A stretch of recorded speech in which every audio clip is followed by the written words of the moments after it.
So I try to touch him up. You're listening to the Touch 'em Up podcast. I'm your host, Double M, and on today's episode, we have a special bonus episode where we go over recent fight announcements and the results of UFC Fight Night, Smith versus Rakic. So without any further ado, let's get this started and step into the ring. All right, guys, how's everybody doing? I know it's Sunday. I probably shouldn't have an episode today because we usually do them on Monday, but more than likely, tomorrow will be a WWE Payback review because obviously WWE Payback is tonight. I'm probably not going to get to watch it till tomorrow. So maybe we'll save that recap for Friday and maybe we'll try to get one of my buddies on again. I don't know. We'll have to see. But I figured, Smith versus Rakic was last night. Good card overall. I thought it was very good. Picks, I didn't do so well. I think I went like 3-2. So I guess I went positive in the picks, but not the greatest. One of the picks I thought could have got the win, but I went back and watched the fight again, and I think it was the right call. That would be the Ricardo Lamas and Bill Algeo fight. So, it is what it is. You win some, you lose some, but the main event pretty much went exactly how I expected it to go. I thought that Rakic was just too crisp and too technical for a guy like Anthony Smith.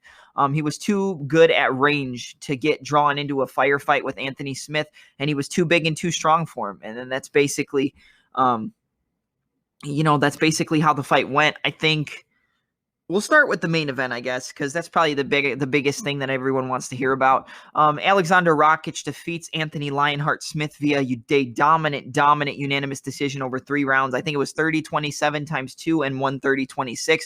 So there was a 10-8 round in there. At the beginning of the fight, the first thing that Rakic went to was the low kicks, the calf kicks right to the lead leg of Anthony Smith. Smith tried to, keep it at a distance. He likes to flick out that jab hand, and Rakic likes to keep that jab hand out to measure distance and then high guard on the right side to block any potential power shot. So he kept it out there, and then he just chopped the low kick, boom, chopped the low kick, boom, chopped the low kick, and he dropped him after like 4 or 5 calf kicks in that first round. Just boom, whop. Boom, whop. And one of the reasons that the calf kicks, I think, worked so well for Aleksandr Rakic was due to the distance management. He was able to control the distance a lot better than Anthony Smith. I told you guys that for Anthony Smith to win this fight, he was going to have to close the distance and get into either clinch range or boxing range up against the fence. If he stayed at kicking range and stayed at mid-range, it was going to be a problem for him because of how good Rakic is as a striker, how good he is with the kicking game, and how technical and clean his striking was. And you saw that in the fight. The one thing I was impressed with is that Aleksandr Rakic basically out-grappled Anthony Smith. There was a point where Smith was able to, they were in like an over-under position against the fence, I believe, and Smith was able to sneak out of a clinch position and take the back of Aleksandr Rakic. I believe it was in the second round. And that's where I thought, okay, this is where Anthony Smith can win the fight. Because I said up against the fence in grappling exchanges, I thought that Smith would have the advantage. Up against the fence in striking exchanges, I thought that Rakic would have a big advantage over Smith because Smith is not very well versed when it comes to defending strikes against the cage. Grappling and trying to get into clinch positions and eventually work to get the hooks in and take the back, whether he gets the back from a standing position or whether he executes a trip and then has the opponent turn, give up his back, put the hooks in, and work for the rear naked choke. The best option for Anthony Smith was to, out grapple Aleksandr Rakic. But you saw in this fight, Rakic was so good at, he was so much stronger and so much more heavy on top than Anthony Smith. There was a point when Smith was able to recover guard and he went for like a triangle choke and Rakic just kind of shook it off. And he kept himself body to body on Anthony Smith. He didn't give a lot of space for Smith to try and execute any type of reversals, any type of stand-ups, any type of sweeps from the full guard, anything from half guard. He didn't really land a lot of strikes from the ground. He did land some good shots to the body. I believe he hit him in the back, like on the liver, and landed some good body shots after he dropped him with those low kicks in the first round. But yeah, Aleksandr Rakic wins via a unanimous decision. Like I said, very tough loss for Anthony Smith. I think he said this the first time he's ever dropped 2 fights in his career. And he said in the post-fight interview that like he's too big for 185, but he feels like at 205, the guys are just too strong for him. He said that he felt like Rakic was just too big and too strong on the ground, and he really couldn't get anything going. He just felt, outpowered and outmatched. And, that's true, because I think that technique-wise, Anthony Smith is a better grappler in terms of jiu-jitsu, but he was just like Rakic was very good grappling wise, very good at noticing positions and controlling in the top position, whether it was in half guard, whether it was in the full guard, or whether it was in the sides when he was like backside control, kind of like the referee's position. He was just holding Smith there and controlling him, just putting all his weight on him and making him carry his weight. And that made it hard for Anthony Smith to even try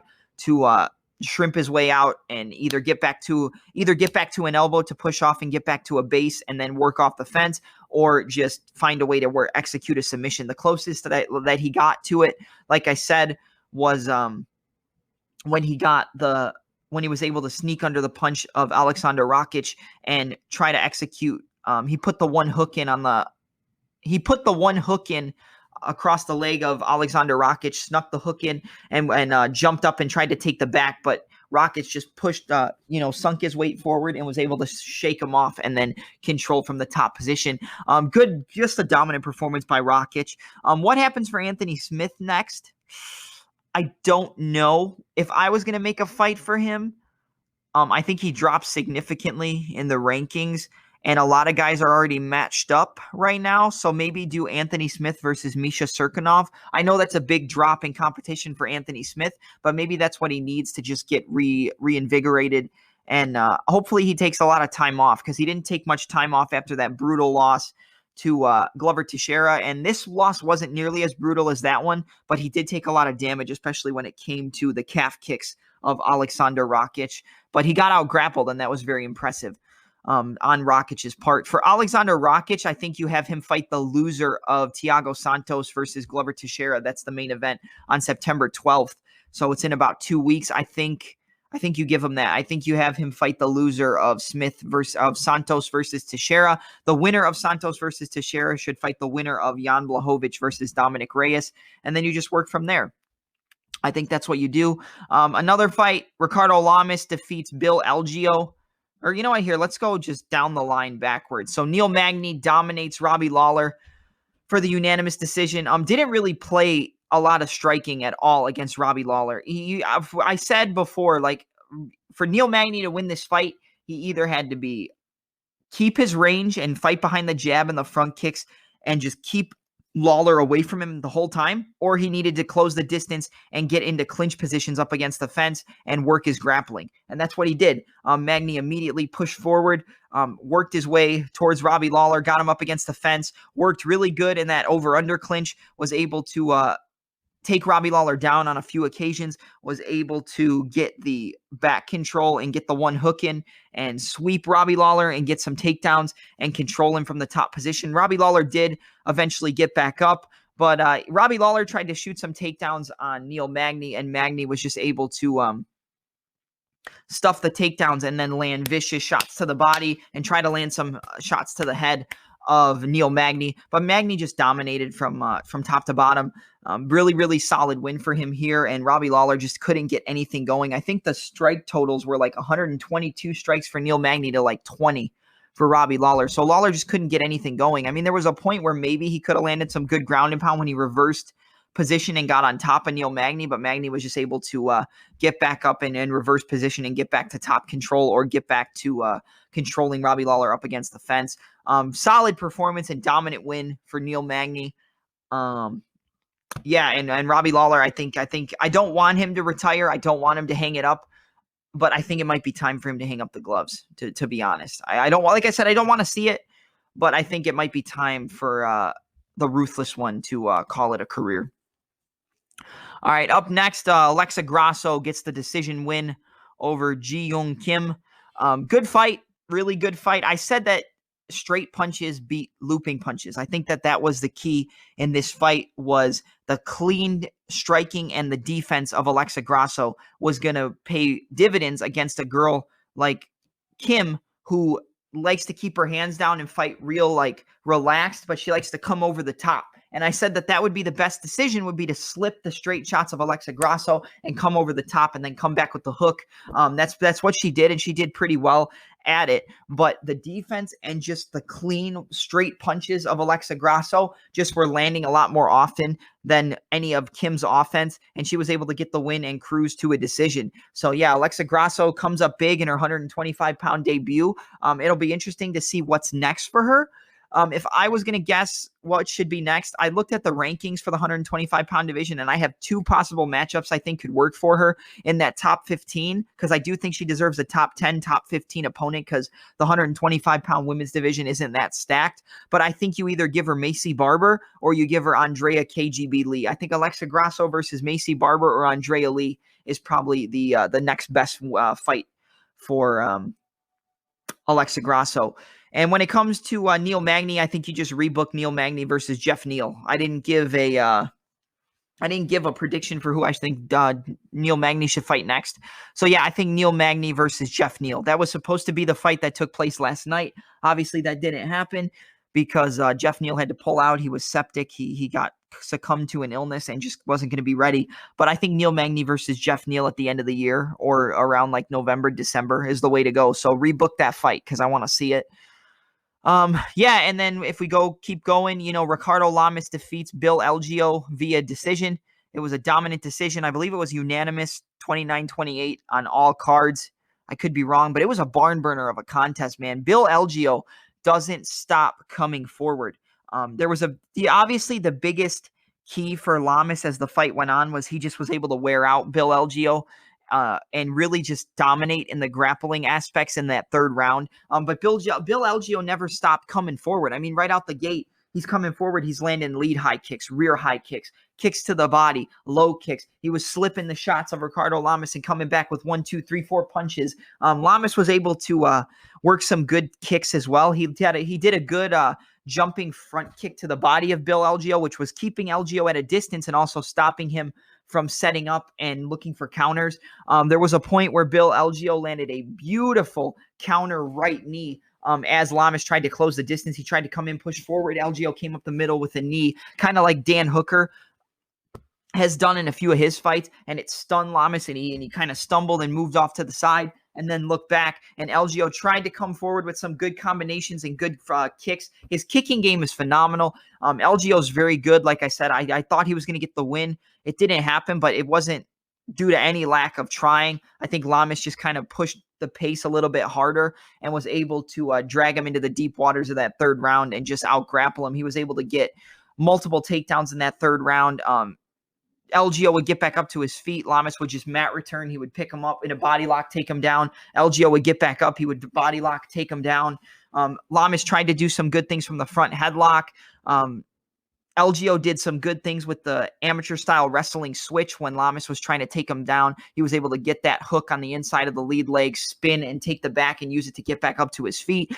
Good striking from Algeo. Really good, just good movement, man. This guy has a lot of swagger, and I'm excited to see what could be next for him. I know he fought Brendan Loughnane in the Dana White Tuesday Night Contender Series, and Loughnane didn't get the contract. I would love to see Brendan Loughnane come back to the UFC. I think that at some point he will, but I'm not sure when, but I would like to see it. But yeah, barn burner of a fight, real just back and forth. Neither guy wanted to give up any space. Algeo was constantly in the face of Lamas. When Lamas didn't want it, he was landing some good kicks, like I said, good punches, and just the grappling took over. But Algeo didn't stop moving forward. He didn't stop trying to stop the takedowns and get back up to his feet, threaten with submissions. But the kicking game and the combinations was probably the best weapons for Algeo. And I figured the kicking game was going to be a big deal, but Lamas is good at kicking as well. His kicking game is great. And yeah, big win for Ricardo Lamas. He might retire after this fight. He said he wasn't sure, but we'll have to wait and see what happens with him down the line. What's next? Okay, my favorite fight that I was looking forward to, aside from the main event, was Sean Brady and Christian Aguilera, which was on the prelims. And Sean Brady came through with flying colors, got that mounted guillotine, the mounted one-arm guillotine choke in the second round for the finish. This fight was great. I knew that watching the highlights of a lot of these guys and watching the highlights of Aguilera and Sean Brady, the one thing I noticed from Brady is he had more tools. He kicked more. He was better at maintaining the range. He was better at moving laterally than was Christian Aguilera. And his left hook was going to be his best weapon on the feet. And you saw that against Aguilera. Aguilera, when he would throw the jab,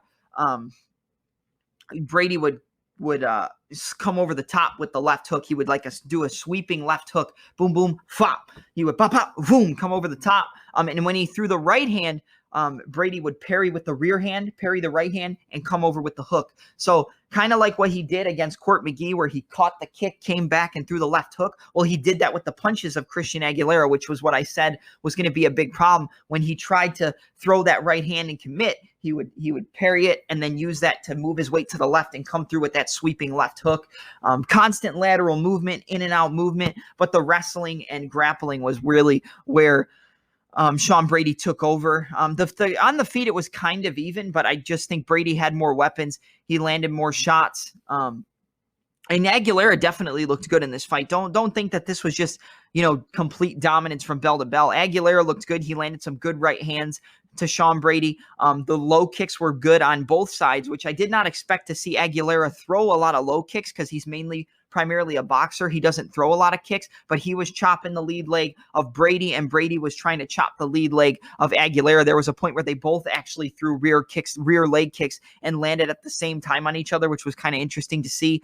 But the end of the fight came when Brady just dominated with the wrestling. He was able to time a kick catch, or he caught the low kick of Aguilera, drove forward, hiked it up, and took him down, and then was in a side control position.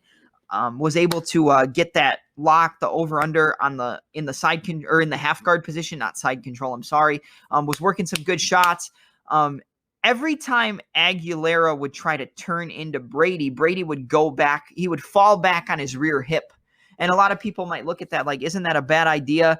It opens up your hips and it opens up an opportunity for the opponent to move into you and get on top position. But the problem with that is, and that statement is, when you're in a half guard and you sit back on that rear hip and open up your hips, that's usually used to either knee slice and break that half guard and slide your knee through to get to full mount. Or if the opponent turns into you, you can turn into them because you're kind of meeting force with force. They can obviously turn in if they're quick enough and get into top position. But when you sit back on your hip, it opens up the ability to get your leg out and get your knee out and slide into full mount from that half guard position. And it also opens up the opportunity to strike to the body with the punches and then eventually, work to the full mount. So sitting back on that hip, that's one thing I noticed from Sean Brady, and I liked it a lot. And then obviously the finish came the second round. Again, more takedowns, more wrestling, more heavy grappling. Aguilera, Sean Brady had top position. They were in that half guard. He reached around, grabbed the head with the, I believe it was the right arm. He grabbed around the neck of Christian Aguilera. I'm actually going to watch the finish really quick. So give me 1 second and I'll pull it up real quick. Sean Brady. If I can pull it up. Hold on. Shoot. They don't. Come on. I know it's here somewhere. Hold on a second. Here it is. Okay.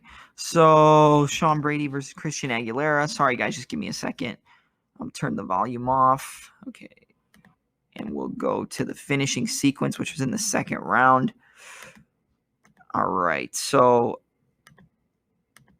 he had the half guard.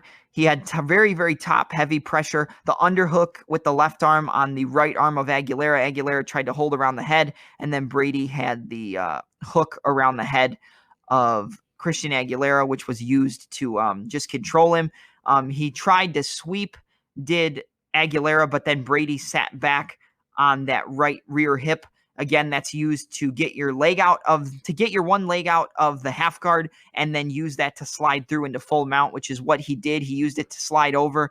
But here, let me go back a little bit. So he uses that right arm to slide around the head of Christian Aguilera when he's in a half guard. So he's already working to get the guillotine before he slides the knee through. Then he finds a way to slide the knee through and move into that full mount position. And now the guillotine, the mounted guillotine, is locked in, and he uses it as a one-arm guillotine. Aguilera rolls towards him to get back on top and get Brady to sit back onto his butt. But what Brady does is he uses that neck, or he uses that the head and arm, or the head control on the neck, and he uses that, what is it? And he doesn't hold on. He uses that right leg to get the hook in, and then kick it over and roll and get into top position in a side control, and then uses that side control to step over with the left leg into full mount and just use that squeeze that he has in the one arm, and Aguilera goes to sleep. So a one-arm mounted guillotine finish for Sean Brady. He improves to 13-0. A really, really bright prospect, like I said, in this division. And it's going to be really interesting to see what's next for him. If I was going to pick a fight for him, I think you give him a guy in the top 15. A lot of people might say, well, he only has 3 wins in the UFC. Yeah, but it's 3-0 in the UFC. I think maybe you give him one more fight and then give him a top 15 ranked guy, somebody in the top 15. But I think a good fight right now, and I don't know if Pettis would take this fight, but I think Sean Brady versus Anthony Showtime Pettis at 170 pounds is the way to go. I think Brady and Pettis would be a phenomenal fight. Both guys are really, really good strikers. Pettis is probably better with the kicking game and the flashy strikes. I think that Brady is better with the hands and better with the footwork and movement. And on the ground, I think it would be interesting to see how that plays out. But I think Brady would have a bigger advantage on the ground. But yeah, I think Sean Brady versus Anthony Showtime Pettis would be a good fight next. For Ricardo Lamas, rebook the fight with Uriah Hall if he decides to have another fight. But we'll see where that goes from there. I'm not sure.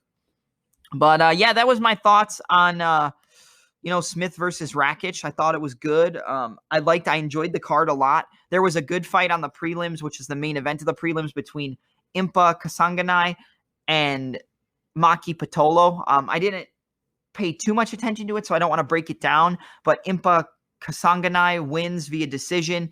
I think he just outstruck Maki Pitolo, but both guys looked very good. Maki Pitolo's defense, ability to get the guard up from a lot of the strikes of Impa Kasanganay in the beginning of the fight was good. Impa Kasanganay had good striking and just was quicker, I think, overall on the feet. But yeah, really, really solid card, I thought, and some good performances nonetheless. All right, let's get to the second part of this episode, which is talking about recent fight announcements. I mean, we covered the card that took place last night, obviously, Anthony Smith, Aleksandr Rakic. So let's talk about some fight announcements. One of them we've already discussed on the previous part, and that is Thiago Santos versus Glover Teixeira for the main event on September 12th. I believe that's going to be at the UFC Apex again. And yeah, it's a great fight, man. This is a great fight. Teixeira looked really good in his last fight against Anthony Smith. His boxing was clean. That uppercut he was landing against Anthony Smith was great. Good head movement from Glover. You know, Glover has kind of a Mike Tyson style of boxing, or of striking in general, where he just flips side to side, moves his head off the center line, rolls, tries to slip. Anthony Smith was catching him early in the fight with the jab, right hand, but eventually he just wore out Anthony Smith, and then was landing vicious right hands, 1-2s, and that uppercut was vicious. So his boxing is very, very clean. When you look at Thiago Santos, his last fight was at UFC 239 against John Jones, where he had a very, very close fight, where a lot of people thought he defeated John Jones to become the new light heavyweight champion, but they gave the decision to John Jones. So this is his first fight back after he tore his ACL, MCL, LCL. I think it was ACL, MCL, and LCL all in the same fight. He tore it in like the first or second round, and he ended up going all 5 rounds and arguably winning the fight, even though he didn't win, in the record books, he didn't win. But in my mind, I thought that he did enough to beat John Jones. So the winner of this fight's definitely going to get the winner of Dominic Reyes and Jan Blachowicz, which takes place on September 26th as the co-main event to Israel Adesanya versus Paulo Costa, which that's going to be a phenomenal fight. I've talked about that fight already, so I don't want to talk about that much until, obviously, I have to make predictions in the coming weeks. But I think Santos and Glover is a great fight. If I had to pick or like point out where I think a lot of people will have the advantage. I think power-wise, you definitely give the advantage to Santos. I mean, he doesn't have the cleanest striking, but he's just wild, man. Like, he's going to come forward, and he's going to look to take your head off with every shot. Now, against Glover, that could be a recipe for disaster because I think Glover has the cleaner boxing. He has the cleaner head movement, but he does get hit. And if you get hit by Santos at 205 pounds, I think he can knock just about anybody out. I mean, he knocked out Jan Blachowicz, knocked out Jimmy Manua, hurt John Jones, I think at least on a few occasions, and with his barrage of punches where he just bop, bop, bop, bop, bop, bop. He's got good kicks. You know, he'll do some crazy capoeira style, like spinning kicks, some good like jumping roundhouse kicks when he gets crazy. He tried that against Jimmy Manua where he did like a tornado style roundhouse kick and did like a double turn. It didn't land, but you know, it is what it is. But he's got a lot of power and he keeps his hands pretty low and he just kind of wings his power, you know, and he has Thor's hammer tattooed on his chest. And I believe Magenta means hammer. So Thiago the Hammer Santos, I could be wrong, but I think that's what his nickname means. But yeah, I think this is a great fight. I think power-wise, like I said, I give the advantage to Thiago Santos with power and just ability to get into a dogfight. Technique-wise, I give the advantage to Glover, but I do think that if Santos connects on the chin of Glover, you know, with his power, that he will knock him out. I think that Teixeira can knock Santos out because he does have a lot of power in his hands as well. And if you can time the looping punches with the straight punches and meet him in the middle, the straight punches are always going to beat the looping punches because it has less distance to travel. You don't have as much wind up. So if he can time and counter Thiago Santos, I think he can hurt him. You know, Santos is a former middleweight, but at 185 pounds, but he does hit very, very hard.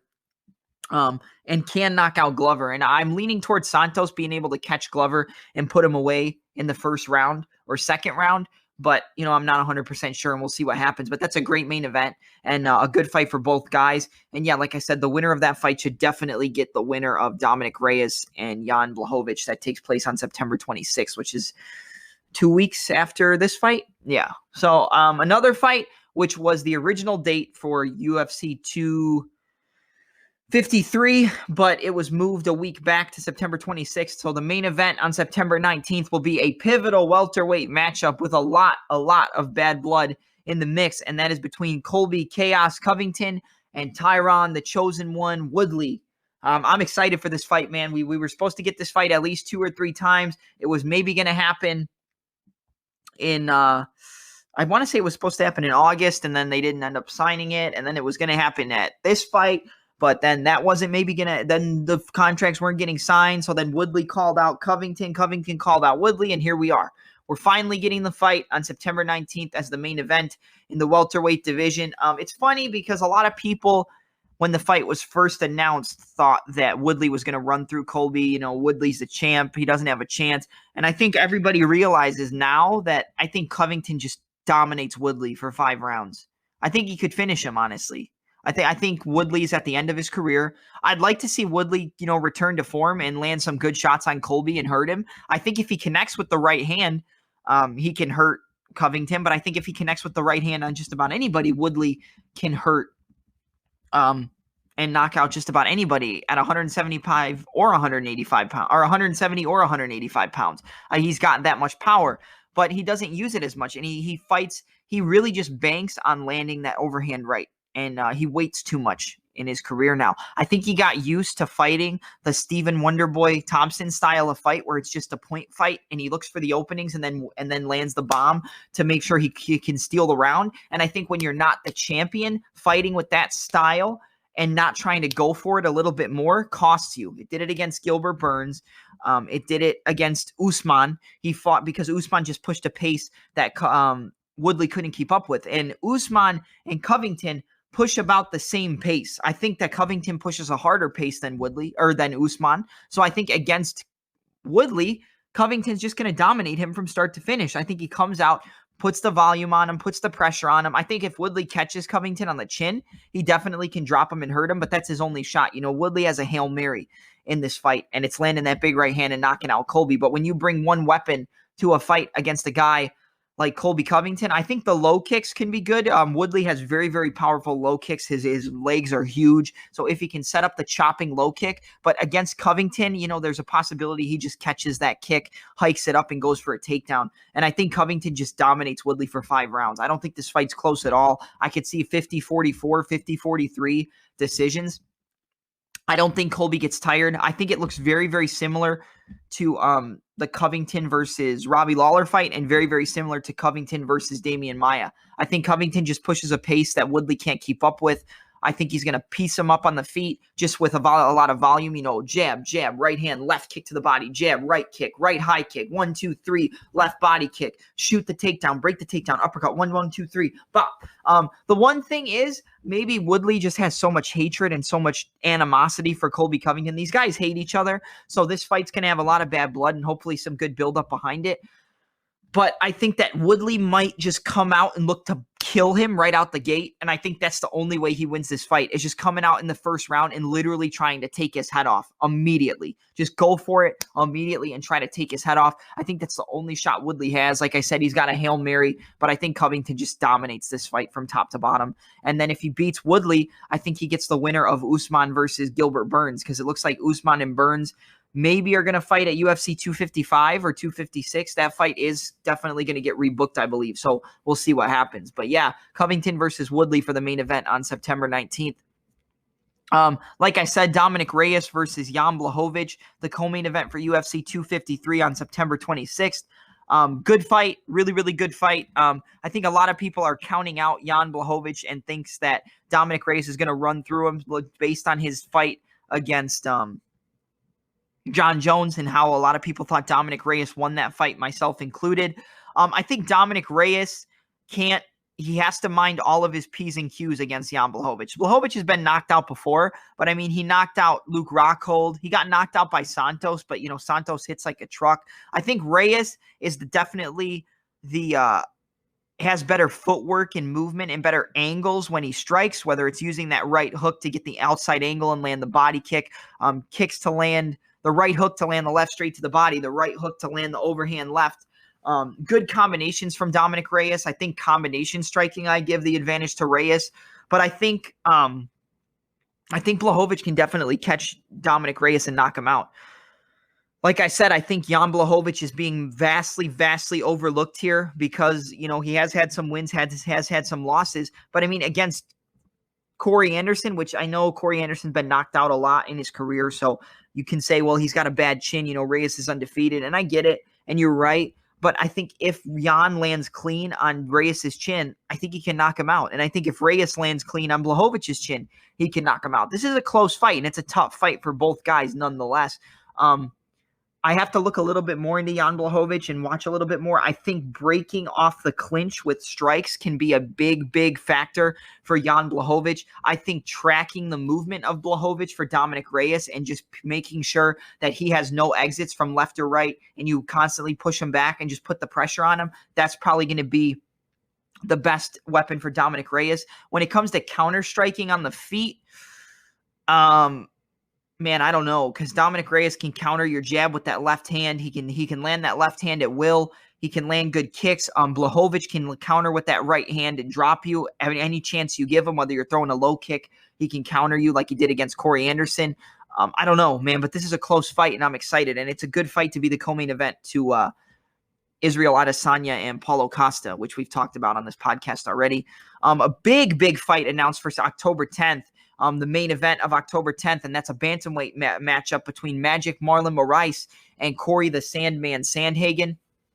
Kind of interesting, considering that July, August, September, October, I guess it's 4 months, and he got choked out, not knocked out. But, that's kind of a quick turnaround for Corey Sandhagen, especially against a guy like Magic Marlon Moraes. Magic Marlon Moraes won his last fight against Jose Aldo, controversially, I might add. A lot of people thought that Aldo won that fight, but when you go back and watch it, it was very close, and Marlon Moraes' throws from the clinch could definitely have secured him that fight, and I think that's what secured it for him. Sandhagen's got that weird style of movement. It's kind of like a different version of Dominic Cruz. He's always constantly faking and feinting and switching his stances and going pop, pop, pop, chop with the low kick, high kick, body kick. 1-1-2, faking and feigning, pop, pop, pop, pop. Good left hook to the body. I think the body work for Sandhagen against Moraes is probably going to be his best weapon. When it comes to the grappling, I think Moraes has the better jiu-jitsu and submission attacks, but I think that Marlon Moraes has the better submissions, but I think that jiu-jitsu-wise and like overall grappling and ability to maintain position and control positions, I think that Sandhagen has a little bit of an advantage. And it's going to be a close fight, and it's a great, great fight. I don't know who's going to win. I lean a little bit towards Marlon Moraes because of the power that he possesses and the quickness and the explosiveness. I think if he catches Corey Sandhagen, he can hurt him. But then you got to look at the movement, the angles, the constant volume that Sandhagen uses in the fakes and feints. Marlon isn't a guy who's going to push a pace for 25 minutes. He broke against Henry Cejudo. He was faltering in the fight against Jose Aldo. If you can push him back and get him to think about a lot of things, it's going to tire out Marlon Moraes, and it's going to take the pep out of his step. If you get him to hesitate and you get him to move back a lot, it's going to take away a lot of the game of Marlon Moraes. Like, he has to be in control, and he has to either counter you with the high kick. That switch left high kick is going to be a big problem for Sandhagen, but I think Sandhagen's good enough to move out the way. If it's a decision, I give it to Sandhagen all day. I think he can pick him apart from the outside and just point fight his way to a decision and out grapple him or out wrestle him. I would say out scramble him is probably the better word on the ground. But if it's a knockout, I think it's Marlon Moraes all day. I think he can catch Corey Sandhagen and knock him out. But a great, great matchup, and I'm really excited to see it. So yeah, Moraes and Sandhagen as the main event on October 10th. Another fight not totally confirmed for that same card on October 10th is Sodiq Yusuff versus Edson Barbosa at 145 pounds. Phenomenal, phenomenal matchup. Big step up in competition for Sodiq Yusuff, coming off a win over Andre Touchy-Feely at UFC 246, where he actually out-grappled Andre Feely, which was kind of a surprise to me. But as the fight went on into the third round, you could see Yusuff getting tired, and Andre Feely was just picking up the pace, landed some good takedowns, and just was landing that straight left hand from southpaw a lot. So if Barbosa decides to go southpaw, I think he can catch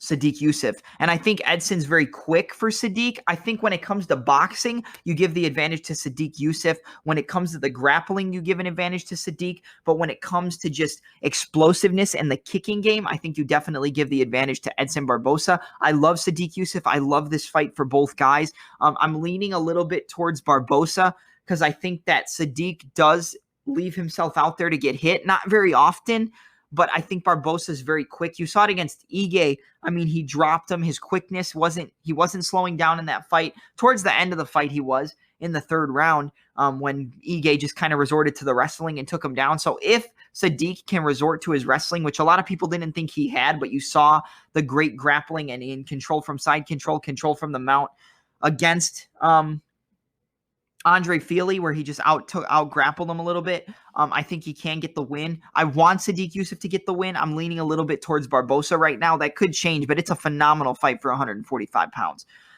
And then another huge fight, which is rumored, it's not confirmed, for the co-main event of Khabib versus Justin Gaethje on October 24th at UFC 254, a lightweight bout between Dustin the Diamond Poirier and the return of the boogeyman El Cucuy Tony Ferguson.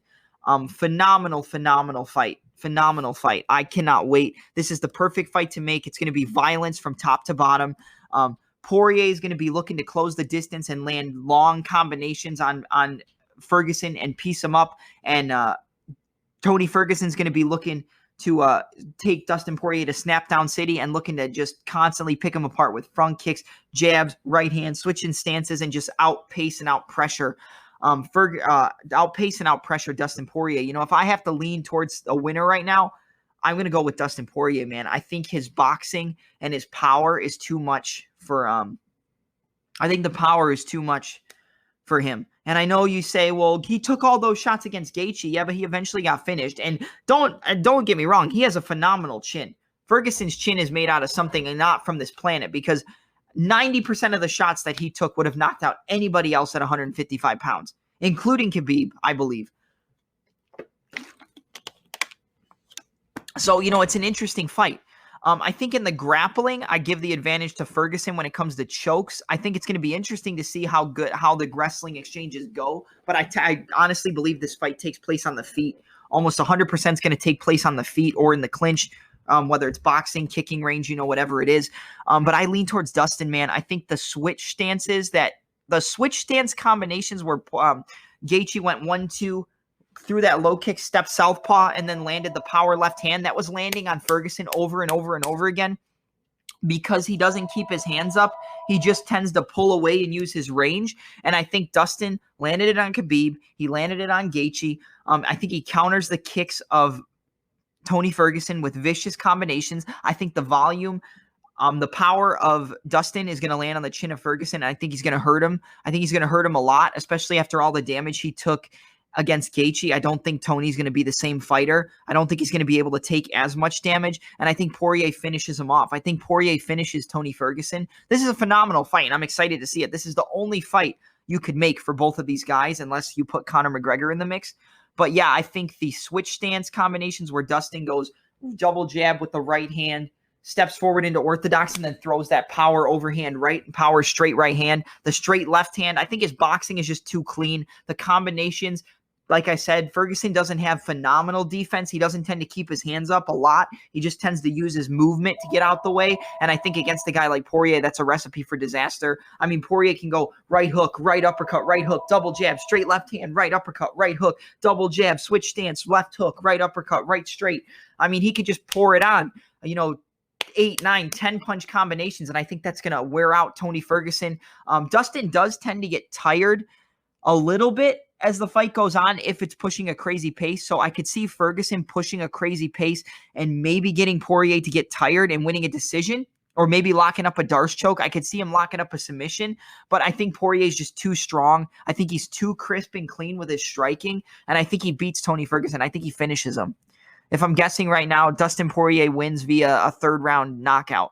I honestly think he's just too powerful, and Tony gets hit too much to fight a guy like Dustin and come out on the other end victorious. So that's what I think. And I think the Gaethje fight took a lot out of Tony Ferguson. Obviously, we don't know because he hasn't been back since then, but I definitely think it took a lot out of him. And we're going to see, obviously, when we get closer to the fight.